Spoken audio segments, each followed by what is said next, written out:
Votre fidélité nous honore, mesdames et messieurs. Bonsoir et bienvenue dans cette édition d'information. Les titres tout de suite.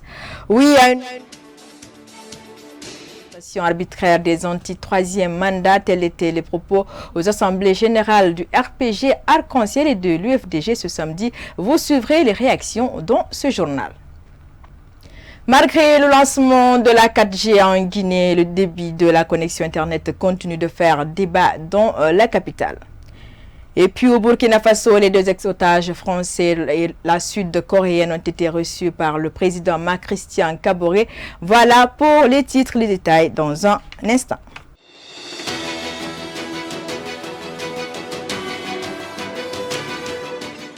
Le RPG Arc-en-Ciel a tenu son assemblée générale hebdomadaire ce samedi à son siège à Conakry. Au nombre des sujets abordés figure le projet de nouvelle constitution en Guinée, projet au centre d'une controverse. Je vous propose de suivre les propos de Lansana Komara et Bani Sangaré.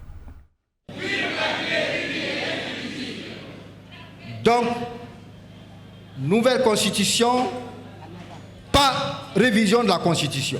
Donc, nous vous encourageons, nous vous félicitons et ensemble, nous mènerons le combat jusqu'au bout. Nous soutenons le professeur Alpha Condé jusqu'au bout. Mais cette loi n'a pas été soumise au référendum. Elle a été votée par les 197 membres du CNT et c'est cette loi qui a permis d'aller aux élections, d'élire le professeur Alpha Condé. Cela ne veut pas dire qu'un président démocratiquement élu, il est dans ses prérogatives de soumettre au peuple une loi. Ça fait partie de ses prérogatives. Ça fait partie aussi des prérogatives de l'Assemblée nationale. Parce que l'Assemblée constitue la voix du peuple. Donc aujourd'hui, seul le peuple peut donner le pouvoir à quelqu'un en République de Guinée. C'est pour cette raison, si le professeur Alpha Condé a un projet à soumettre au peuple de Guinée, mais cela ne peut pas être vu d'un mauvais œil. Ces propos ont été recueillis par Mariam Bari et Ibrahim Pey Kamara. Et puis, du côté de l'Union des forces démocratiques de Guinée, le jugement en appel des interpellés de Kindia en début de semaine, les tracasseries autour de l'installation des chefs de quartier et une éventuelle reprise des manifestations de rue ont été des sujets abordés lors de l'Assemblée générale ce samedi. Suivez le président de la séance. Les 7 jeunes de Kindia vont être jugés en appel lundi. Nous avons demandé à l'ensemble des militants, vieux, sages, de lundi matin, très tôt, nous serons tous à la cour d'appel pour rappeler à M. Alpha Condé qu'on n'acceptera pas qu'on arrête des citoyens comme ça, parce qu'il n'y a pas d'argument, chacun est libre d'adopter. Aujourd'hui, ceux qui ont raison, c'est ceux qui défendent la Constitution. Nous avons aussi dit à nos militants de se préparer. Et la direction nationale du parti va se retrouver dès mardi pour discuter, voir comment il faut faire. Nous allons demander de remonter au niveau de la base. Nous allons installer, nous, nos chefs de quartier. Parce qu'on a compris que ce que M. Damoro a dit, c'est les propos de Alpha Condé et de Brahma Condé. Il n'a fait que transmettre ce qu'ils se sont dit. Et troisièmement, évidemment, bien sûr, nous avons demandé de continuer le combat. Continuer le combat parce que nous avons affaire à un régime qui ne comprend pas le langage démocratique. Ceux qui comprennent, c'est les manifestations. Et très bientôt, et très bientôt, si jamais M. Alpha Condé ne dit pas un mot, vous allez voir ce que nous allons faire à partir du Front National. C'est le Front qui va décider de comment nous allons faire.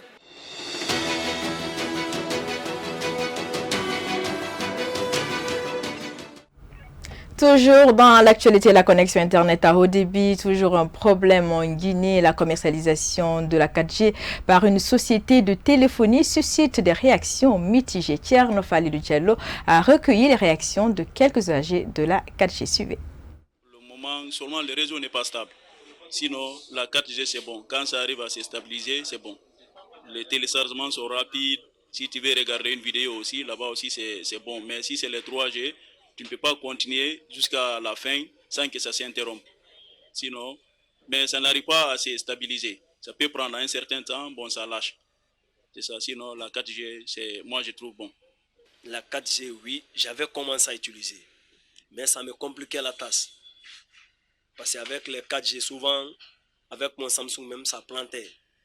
Ça me causait des problèmes. J'étais obligé maintenant de les appeler. Celui qui était venu m'enregistrer, de lui demander maintenant de désactiver et me faire revenir maintenant sur le 3G. Oui, parce que moi-même, sur le plan de connexion, je n'ai pas trouvé assez de différence entre les deux. 4G et 3G, je n'ai pas trouvé assez de différence. Bon, des fois c'est bon, des fois c'est pas bon. Surtout, il y a des endroits, ça vient les 4G. Quand les 4G s'affichent, et puis le téléchargement, surtout, c'est rapide. Mais dès que ça disparaît, et puis voilà. Ça vient, ça fait juste 5 minutes, et puis ça vient en 3G. Et bien sûr, les caractéristiques de la 4G dont la licence d'exploitation en Guinée date du 14 mars 2019. Les explications de Mori Koroma, ingénieur en service à l'autorité de régulation des postes et télécommunications. Il est interrogé par Tcherno Falilo Diallo. La 4G signifie la quatrième génération des réseaux mobiles qui précède la 3G qui est utilisée actuellement en Guinée et qui est basée sur la technologie LTE avancée. La différence principale entre la 3G et la 4G, c'est que le débit nominal, par exemple, de la 3G est de 300 mégabits seconde, tandis qu'avec la 4G, on peut aller jusqu'à 1 gigabit seconde. Donc la 4G, c'est l'évolution de la 3G. Autre registre de l'actualité, l'association Autoprévention et Sécurisme de Guinée a procédé ce samedi à la remise d'un instincteur à la chaîne de télévision Star 21 TV. C'est dans le but de la protection des installations et équipements de ce média à la pointe de la technologie. Aliou Diallo nous en dit plus. C'est un instincteur de 9 kg qui a été octroyé par les membres de cette association. Ce don vise à renforcer la collaboration entre Star 21 TV et son partenaire. Donc nous offrons des services de formation, d'information, de sensibilisation et d'assistance technique comme nous sommes en train de procéder aujourd'hui. Donc Star 21 TV, nous avons vu que c'est une chaîne de télévision qui est en train de prendre le terrain et puis c'est une chaîne de télévision qui est très sociale. Par rapport à tous ces actes-là, les membres de l'association Autoprévention et Sécurisme Guinée ont décidé à l'unanimité d'offrir cet instincteur à Star 21 TV. Le plus souvent, l'on assiste à des cas d'incendie dans les lieux de travail ou concessions. Pour prévenir et agir aussitôt, il est nécessaire de se munir du matériel approprié. Nous sommes dans un pays où il y a le va-et-vient du courant, donc il y a trop de court-circuits. Donc vu que les équipements que ce Star 21 TV possède aujourd'hui, c'est tellement professionnel. Donc, à notre tour, c'est notre façon de faire un geste. Parce que, vous savez, on ne peut pas éteindre le feu avec la main. Donc, ça, c'est l'outil principal pour éteindre le feu. Donc, c'est ça qui nous a poussé d'offrir ce don. Ce geste de l'association Autoprévention et Sécurisme de Guinée va droit au cœur des responsables de Star 21 TV. Mais cela va représenter les mesures préventives. Vous savez, en matière de sécurité, prévenir vaut mieux que guérir. Lorsque nous avons déjà un instincteur que nous pouvons utiliser en cas d'incident, en cas d'accident, en cas de feu, c'est déjà un avantage, étant donné que souvent, parfois, les sapeurs-pompiers n'arrivent pas à temps. Alors, la maîtrise de l'utilisation des instincteurs est déjà un avantage pour nous. Donc, pour Star 21 TV, avoir cet outil, avoir cet équipement peut contribuer à sauver nos équipements. Désormais, Star 21 TV peut se frotter les mains dans le cadre de prévention des incendies dans ses locaux.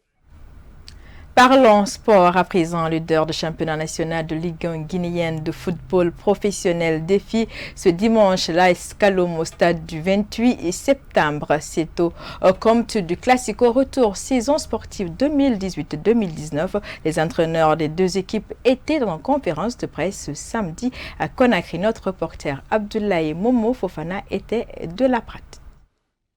Les sous-marins jaunes de Kalom reçoivent ce dimanche les rouges et blancs de Matam au compte du Classico retour du championnat national de Ligue 1 guinéenne de football professionnel, saison sportive 2018-2019. Après avoir réalisé la passe à 3, l'entraîneur adjoint des Matanka reste serein quant à la victoire de ses protégés. À Escal Morema, je n'ai pas de commentaire. Je pense que le match de demain, Les 3 points seront de notre côté. C'est pas parce qu'ASKM est faible, c'est parce qu'on est bien préparé. Et l'équipe qui sera mieux demain, préparée physiquement, tout mentalement, et va gagner ce match.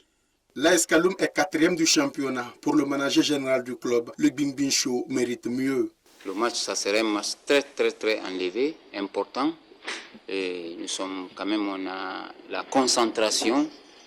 Les enfants sont fin prêts pour aborder ce match. Les classicos guinéens ont été souvent émaillés d'incidents, mais pour le match du dimanche, chaque club a sensibilisé ses supporters pour que le fair play domine les débats. Depuis que le match a été programmé, le jour au lendemain, chaque jour nous sommes là avec nos supporters en train de les sensibiliser, leur dire qu'en matière de football, il y a 3 choses. Les 3 choses-là, il faut savoir obligatoirement de les gérer, c'est-à-dire la victoire, la défaite et un match nul. Donc si ça se fait, ça fait mal. Les supporters viennent supporter leur équipe, c'est pour pouvoir avoir la victoire. Mais si la victoire ne vient pas, la défaite qui vient à la place de la victoire, il faut savoir gérer ça aussi. Nous avons déjà commencé à travailler depuis 5 ans pour dire comment ça se passe, comment les résultats sont.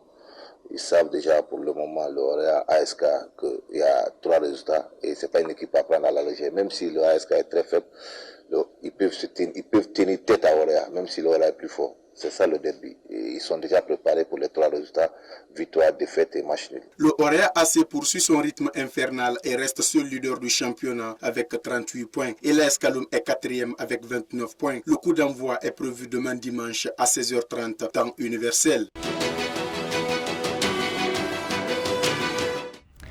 Au Burkina Faso, les 2 ex-otages français et la sud-coréenne ont été reçus par le président Christian Kaporé ce samedi matin. Les 3 otages libérés vendredi au cours d'une opération dans le nord du pays ont salué la mémoire des soldats français morts pour leur mise en liberté.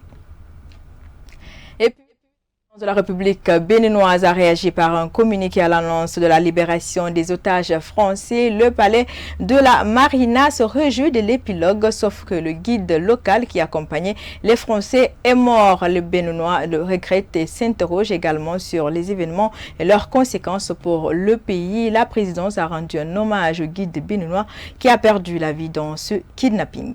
Mesdames et messieurs, ainsi prend fin ce journal que j'ai eu le plaisir de vous présenter. Merci de l'attention. Excellente suite de programme de notre compagnie. Bon week-end à tous. Bonsoir.